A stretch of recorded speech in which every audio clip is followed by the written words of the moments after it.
आज हम एक कहानी सुनेंगे दो भाइयों की। इनका चिकन ऐसा था कि लोग दीवाने थे, लेकिन फिर इनके बीच आया लालच और वही स्वाद जो इनकी पहचान था, इनके रिश्ते में जहर घोल गया। तो चलिए देखते हैं कि आखिर हुआ क्या। तो ये सब शुरू होता है झारखंड के एक छोटे से शांत से गांव नेतरहाट में। एक ऐसी जगह जहां स्वाद, मेहनत और सबसे बढ़कर परिवार के रिश्ते, इन सब की एक बहुत बड़ी परीक्षा होने वाली थी। तो कहानी के जो मेन किरदार हैं वो हैं दो भाई, रवि और गोपाल। ये दोनों मिलकर सड़क के किनारे एक छोटा सा लेकिन बहुत फेमस ढाबा चलाते थे। और देखिए, इन दोनों का जो सिस्टम था ना, वो एकदम परफेक्ट था। छोटा भाई गोपाल वो था किचन का जादूगर। सुबह 5 बजे उठता, ताज़ा चिकन लाता, मसाले तैयार करता। और बड़ा भाई रवि वो ग्राहकों और पूरे बिजनेस को संभालता था। काम दोनों का, और मुनाफा वो भी आधा आधा।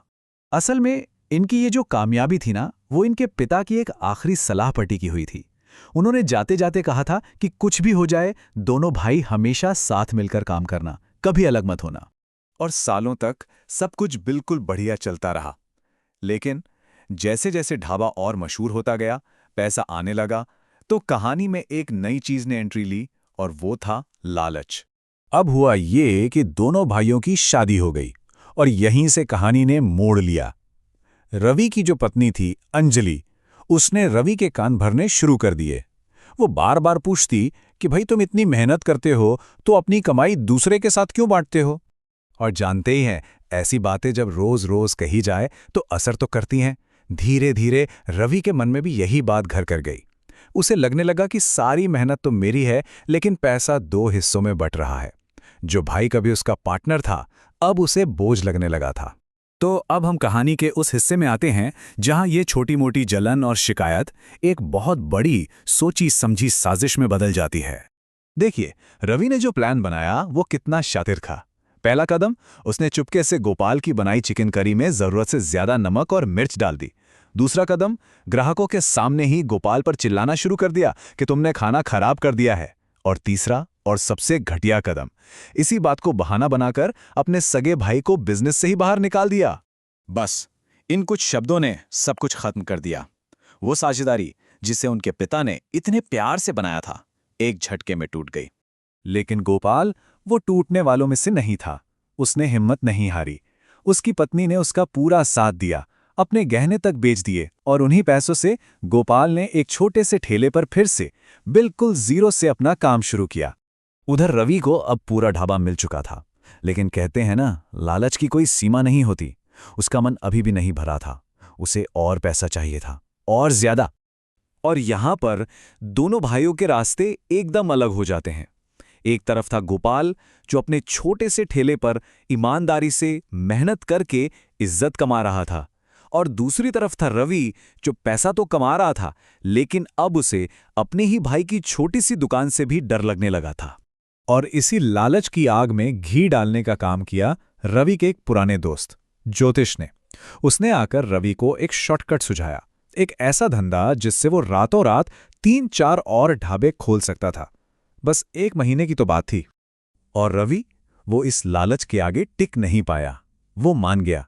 अपने पिता की मेहनत से बनाए उस ढाबे को उसने एक नाजायज काम का अड्डा बना दिया, और पीछे से अवैध शराब बेचने लगा। पैसा तो तेजी से आने लगा, इसमें कोई शक नहीं, लेकिन रवि को बहुत जल्द समझ आने वाला था कि इस आसान पैसे की कीमत कितनी भारी पड़ने वाली है। एक दिन रवि ने कुछ गांव वालों को बात करते हुए सुन लिया। वो कह रहे थे कि जब से रवि ने ये सामान बेचना शुरू किया है, गांव के हर घर में रोज लड़ाई झगड़े होते हैं। ये सुनकर रवि को पहली बार अपनी गलती का एहसास हुआ कि उसके लालच की वजह से पूरा गांव बर्बाद हो रहा है। ये सवाल उसके दिमाग में हथौड़े की तरह लगा। पहली बार उसे ये समझ आया कि वो जो पैसा कमा रहा है, उसकी असली कीमत तो गांव के दूसरे परिवार चुका रहे हैं, अपनी बर्बादी से। लेकिन अब बहुत देर हो चुकी थी। जब रवि ने ये काम बंद करने की कोशिश की, तो उस गिरोह ने उसे और उसके परिवार को जान से मारने की धमकी दे डाली। अब वो बुरी तरह फंस चुका था। ये एक ऐसा दलदल था जिससे बाहर निकलना लगभग नामुमकिन था। जब सारे रास्ते बंद हो गए, तो रवि ने एक फैसला लिया। एक ऐसा फैसला जो बहुत मुश्किल था, लेकिन सही था। उसने अपनी गलती सुधारने का फैसला किया। तो उसने क्या किया? वो सीधा पुलिस के पास गया और अपना गुनाह कबूल कर लिया।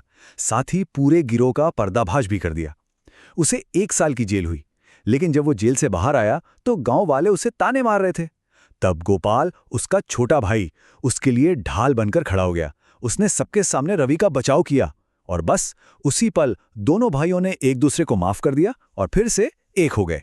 सोचिए, ये कितनी बड़ी बात थी।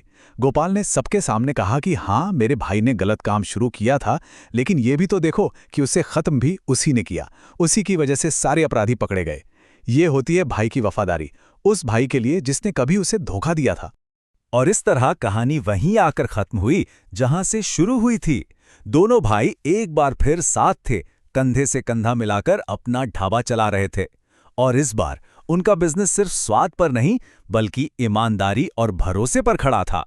तो आखिर में ये कहानी हमें एक बहुत जरूरी सवाल के साथ छोड़ जाती है कि जब जिंदगी में लालच और रिश्ते आमने सामने खड़े हों, तो जीत किसकी होनी चाहिए, पैसे की या फिर अपनों की।